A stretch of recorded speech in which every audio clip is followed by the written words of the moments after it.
So yun, what's up mga par? Panibagong video na naman ating i-react. Ang video na ito ay mula kay Multifax TV. Ang title ng kanyang video ay Multo sa Bahay, Nakuhanan ng Kamera, Aswang sa Gubat, Pinaka Nakakatakot na Video. So play na natin to para matapos na. Kung minsan, mas nakakatakot pa ang mga tao kaysa sa paranormal. Tulad ng sa bidyong ito na nakunan ng isang TikToker kung saan isang grupo ng mga tao ang misteryosong naglalakad sa kakahuyan. Habang naglalakad ang mga kalalakihang ito sa kakahuyan, nakarinig sila ng mga religious chanting sa paligid.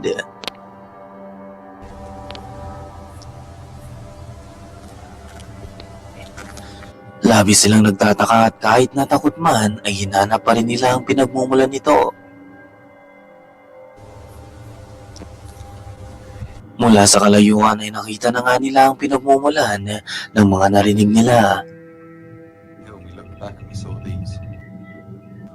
Apat na taong nakasuot ng puting balabal ang naglalakad sa kakahuyan. Ano yun?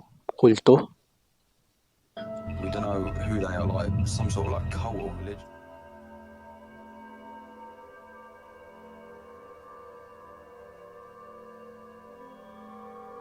Decisions, but yeah, let us know in the comments below what you think. Ayon pa sa kanila ay maaaring sa itong religious cult o sa atin pa ay kulto na nagsasagawa ng pag-aalay o dasal sa kakahuyan. We don't know who they are, like some sort of like cult or religion. Dahil sa takot ay hindi na rin nagtangkang lumapit pa ang mga magkakaibigan.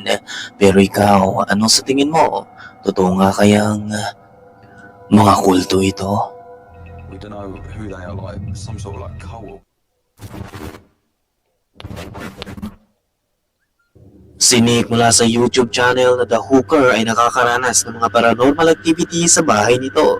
Mula sa mga strange noises at black shadowy figure na nakukunan nito na talagang pumilit sa kanyang lisanin ng tahanan niya. Oh, kahit sino naman eh. Pero mukhang ayaw siyang tigilan ng paranormal activity dahil ilang araw lamang ng paglipat nito ay muli na namang nakaka-capture ang security camera ng bahay niya ng mga kababalagan sa tuwing nasa trabaho siya.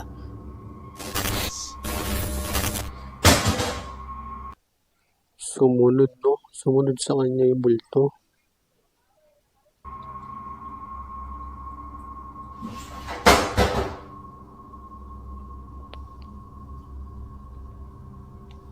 Sa sumunod na araw habang mag-isa siya ay nakarinig na siya ng ingay mula sa pintuan, kaya nagpa siya naman siyang i-record ito.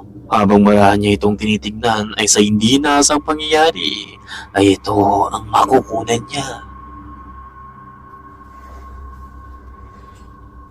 I'm in my bathroom that's attached to my bedroom. And I keep hearing fucking noises coming from the closet that's just on the other side of this fucking wall. But Sarah's gone.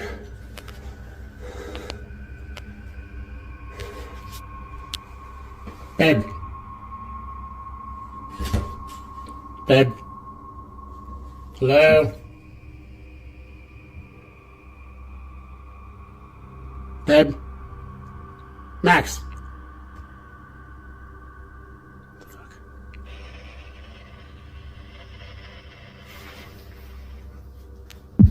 Oh, what the fuck? Oh, ano yun? Kulat ako. Napost ko lang. Back na ulit natin.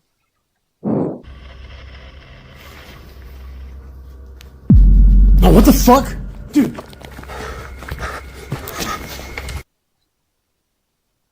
Ano yun? Hindi ko napansin. May slow mo naman ata.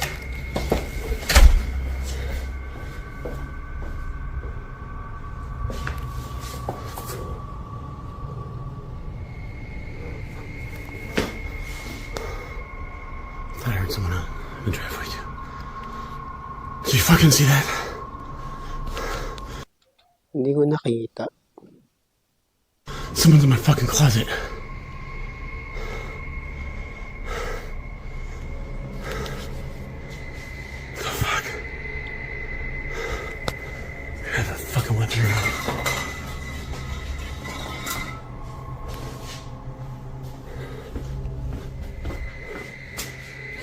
fucking weapon of some sort.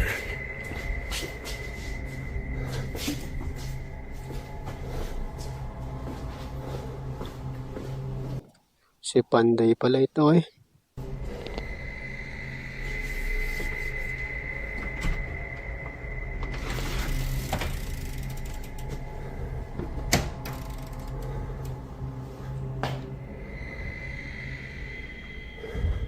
Who's here?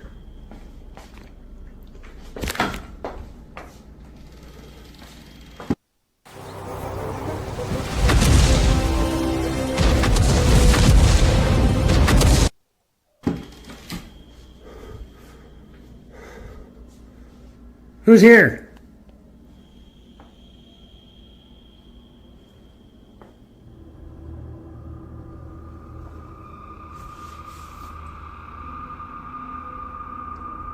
Hello?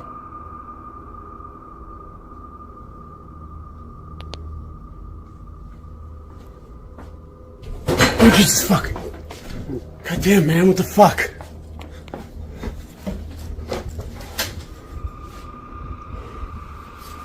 Max, come here. Max. Maxie boys, come on. Come on, Max. Max. Come on, Maxies, come on. Come on, Maxies. Come on. Isang black shoes ang nakalabas sa closet nito at nang itaas nito ang camera ay isang maputlang mukha ang nasa loob ng madilim na closet. Dito na siya tumakbo ng mabilis papunta sa garahe. Ayon pa kay Nikki, mas matangkad pa raw ito sa kanya. Diin pa niya ay wala siyang itim na sapatos na gaya nito. So sino o ano kaya ito? Sa patuloy na paglala ng pagpaparamdam at pagpapakita ng entity ay nagpatulong na nga siya sa isang pari upang i-cleansing ang bahay nito. Pero hindi pa rin ito umubra. Kaya naman gumawa na siya ng sariling Ouija board upang makipag-communicate sa entity gumagambala sa kanya. No, it's not completely done. I did it. I don't know what I'm doing, so I burned it. I burned the lettering and shit. Tapang, no? Siya lang mag-isa. I made this out of redwood. It's got I put foam pads. Yung pare nga, di ba? Pinabilis niya, wala nagawa siya pa kaya itong walang kakayanan ng ganun, di ba? O, gumagawa talaga siya ng paraan. On this room, I would like to say hi or talk to me or tell me why you're here. Tell me why you've been Pag gumalaw yan, ayawan na. tormenting me for like 3 years now. Maybe you're the one that I saw in Darlene that night. If you are, can you let me know you're here? Maybe tell me why you're here.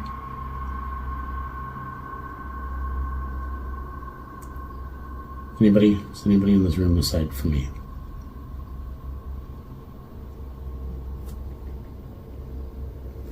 I don't know how to use these things. I don't know if I'm using it right. I don't know if I'm supposed to wait. I don't know. Should I just lightly touch it? I'm assuming so it could very easily lightable. Should probably. I guess it's what it should be, right? I don't know. I can't think. Yeah, so. Pinapakita niya na hindi niya minumove yung triangle niya. If somebody's here, please just say yes. Somebody say yes if you're here. If somebody's here, can you please move this triangle with the circle over to the yes? I don't think that I need to be touching it for any reason. I think that if you're present, you could move it yourself. I've seen you move things in my house many, many times. If you are present and you would like to talk to me, please move that triangle over to the yes.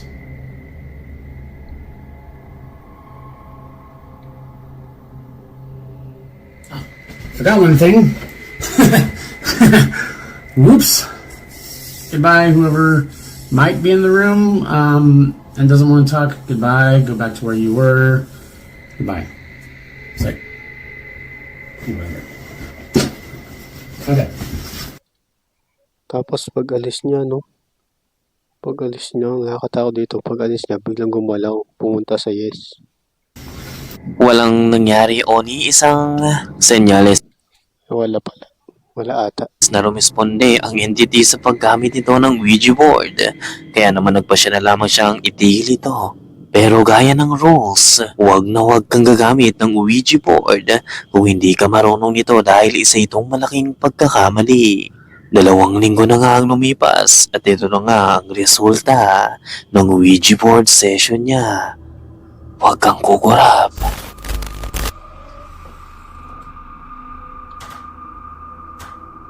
Parang ano, no? Parang lalo lumakas yung entity.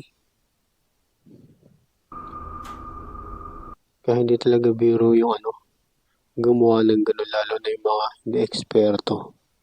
Walang kasamang eksperto. Hindi yan trip-trip lang. Totoo yan.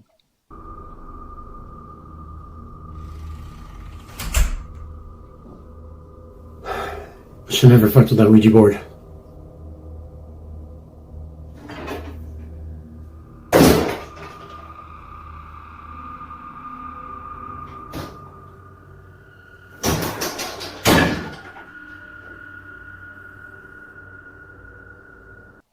Lalo lumakas, no?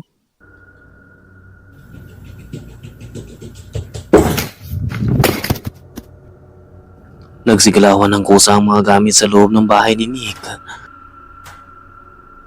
So, ano sa palagay mo ang nangyayari, Kamulti?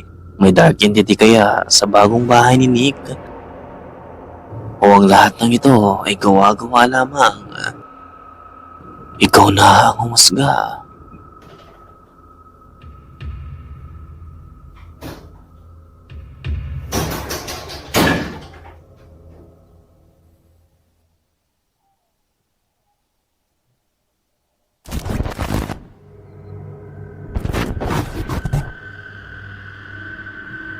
June 2019, ang YouTuber na nagngangalang Jason ay nag-upload ng video sa channel nito na Happy Mountain. Nag-upload siya ng mga karanasan nito sa pagka-camping, hiking at iba't ibang surviving method sa kabundukan. Sa video nito makikita ang isinasayos nito ang tutuluyan niya at habang ginagawa nito ang mga pangunahing gawain bago sumapit ang dilim, ay may naririnig na siyang kakaiba sa paligid. Sa kalagitnaan ng gabi, sa mahimbing nitong pagkakatulog ay may narinig siya. Nagising si Jason sa mga ingay na hindi pa niya naririnig sa buong buhay niya. Ayon pa sa kanya ay tila ba isa itong gumagaralgal na hayop. Pero dahil sa malayo ito ay hindi niya matukoy kung ano ito. I'm still rattled. I've never heard anything like that in my life. It sounded like a mix between almost like a pig. Some kind of, I hate it, but a pig, an ape, and the calls almost sounded like how the velociraptors communicate with each other on Jurassic Park. I've never heard anything like that in my life. Nangangamba man ay muli siyang natulog. 1 oras pa ang lumipas pasado 1 p.m. nang muli na naman siyang magising. Dito na may narinig siya na tila ba someone or something ang naglilibot sa labas ng tent nito. Whatever it is, it's close.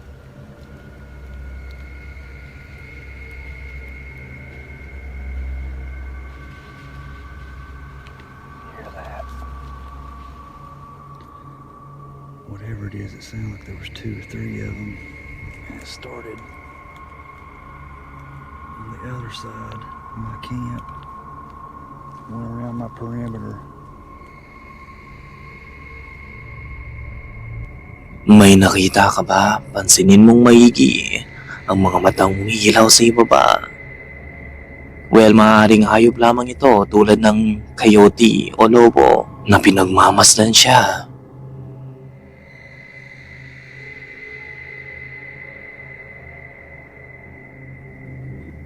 Magpagayunpaman ay muli siyang natulog at sa paggising nito sa umaga ay muli siyang nag-record ng update sa mga nangyari. Pero hindi nito binanggit ang mga matang umiilaw na nakunan niya. Senyales na hindi rin niya ito napansin o nakita. Ikaw, nagka-camping ka rin ba?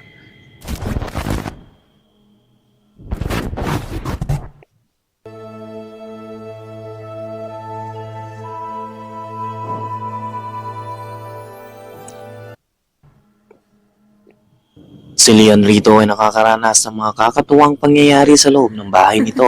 Mga strange noise at mga gamit na gumagalaw ng kusa ang labis na gumagambala sa kanya. Di rin nagtagal ay natigil rin ito. Pero pansamantala lamang pala ito dahil muli na naman siyang gagambalain ng mga paranormal activity. 3 AM ng madaling araw nang ito ang gumising sa kanya. Entonces, no, a las 3 de la mañana estuve durmiendo tranquilo estos días, pero ahora me despertaron de vuelta los ruidos. Me recomendaron que prenda la luz. Me voy a quedar callado.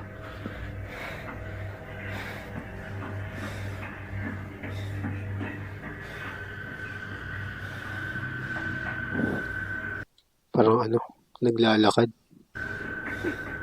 Mierda sos. Uy, nagbukas.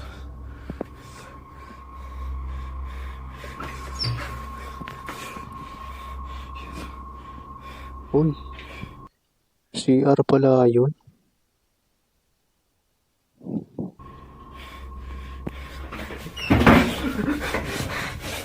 ¡Déjame salir, Naku, nilock siya sa loob. hijo de puta! ¡Déjame salir!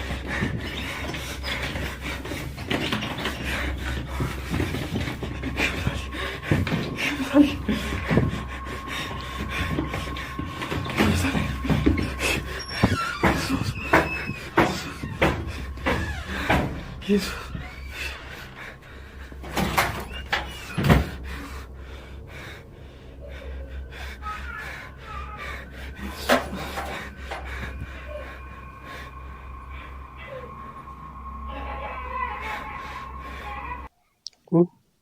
Tumatawang baby.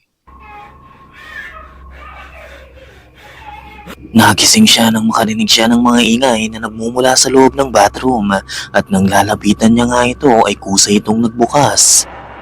Nang nasa loob na siya ng bathroom ay wala naman siyang makitang ano o sino man na maaaring pagmula ng ingay. Then out of nowhere bigla naman itong nagsara. Dito na siya nataranta at takot na takot niya itong pinipilit na buksan ngunit tila ba ayaw siyang palabasin ito. Nang makalabas na nga siya ay maririnig naman ang mga tawa ng bata sa loob ng bathroom.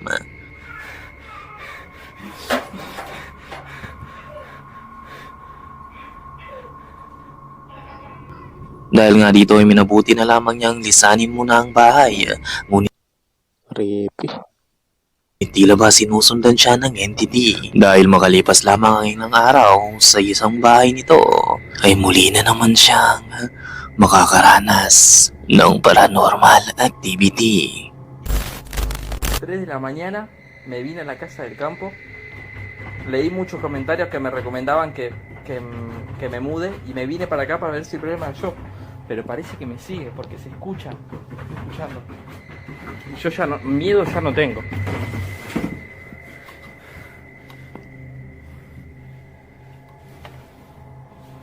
Y no hay nadie.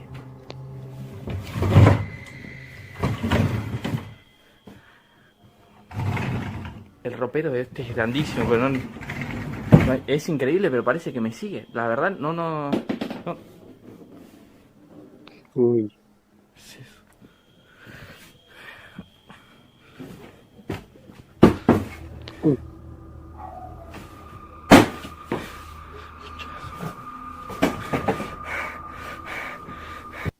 grabe, sinusundan talaga siya, ano? Malakas na mga kaluskosan nagmumula sa loob ng closet ngunit nang buksan niya ito ay wala namang tao sa loob. Di pa nga nagtagal ay may mga gamit na namang nagkandahulog sa sahig. Pero umpisa pa lamang ito dahil sa sumunod na gabi ay mas magiging agresibo ang entity. Estoy en el baño, sigo acá en la casa del campo y me están golpeando la puerta y no puedo salir y estoy solo.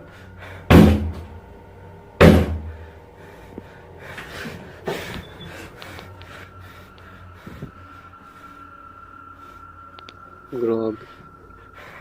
Esa luz la dejé apagada.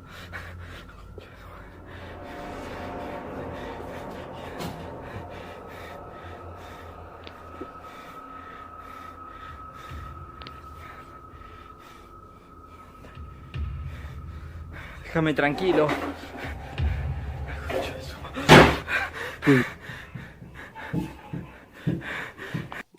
Ano na naman yung baby? Ayun yung nasa ano niya, apartment niya ata sa isang bahay.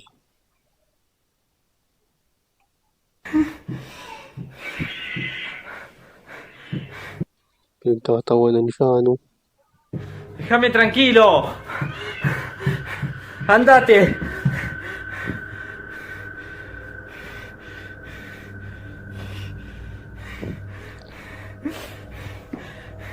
Habang ginagamit nito ang bathroom ay may malalakas na kumakatok sa pintuan niya na nagmumula sa labas. At nang makalabas na nga siya at hanapin ito ay dito naman namatay ang ilaw ng kusa. Nagsara ng malakas ang pintuan at muli ay maririnig na naman ang batang tumatawa sa loob ng silid. Pero sa tuwing bubuksan niya ang kwarto ay walang anuman o bata ang nasa loob. 3 de la mañana, recién salgo de bañarme. Escucho silbidos desde el patio. Mientras me estaba bañando, escuchaba golpes de la ventana. Nunca me había pasado esto. Los silbidos nunca, la verdad. Todo tipo de ruidos, pero silbidos nunca. No sé qué hacer, pero ya fue. Ya fue, voy a salir a revisar. Voy a salir a revisar. A estas alturas yo ya no tengo miedo, la verdad. Ay, nada. Parang may nakasilip kanina. Balikan niya natin. Ya fue, voy a salir a revisar. Voy a salir a revisar. Hindi, back pa. De la ventana, nunca me había pasado esto. Los silbidos Ayun, no? Ayun, no? Kita niyo yan. Ito. Di ba? Ito, pagmasdan nyo lang to. Ito, black na black yun dito. Yung paglaan niya rito, kung ito magiging purong black, may sumilip nga dyan. nunca, la verdad. ¿no? Todo tipo de ruidos, pero silbidos nunca. No sé qué hacer, pero ya fue. Ya fue, voy a salir a revisar. Oh, wala na. Oh. Di ba? May sumilip dyan. Kasi naging purong black. Kanina may ano siya eh. Hanggang dito kulay white. Voy a salir a revisar. A estas alturas yo ya no tengo miedo, la verdad. Ay, nada. Kasi kung siya yun, sana hanggang taas ng ilaw. Ano siya? Kulay white, di ba? Kung siya yun. Kung ano niya lang ng ano, ilaw niya, di ba?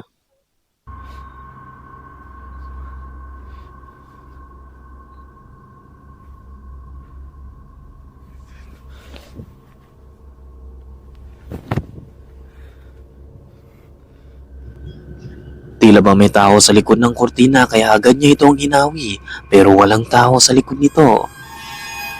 Kung ano man ang mga gumagambala sa kanya ay tila ba kumapit na ito sa kanya at ayaw na siyang lubayan.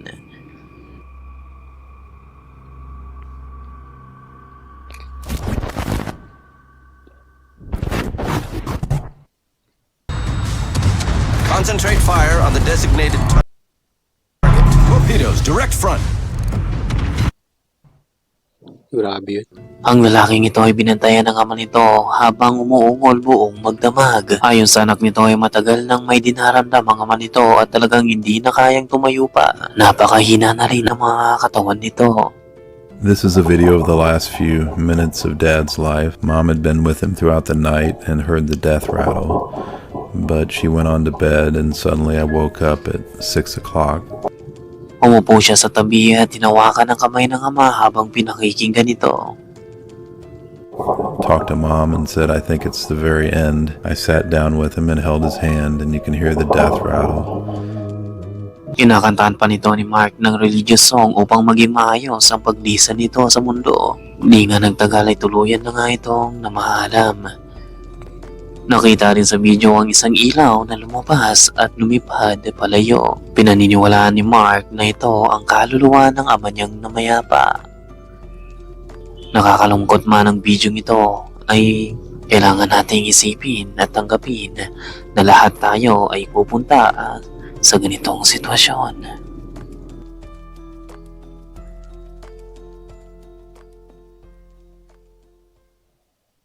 By the way, thank you so much. Mag-like sana kayo at huwag kalimutang mag-subscribe at ihitang So, yun. Hanggang dito na lang mga para. Salamat sa panonood.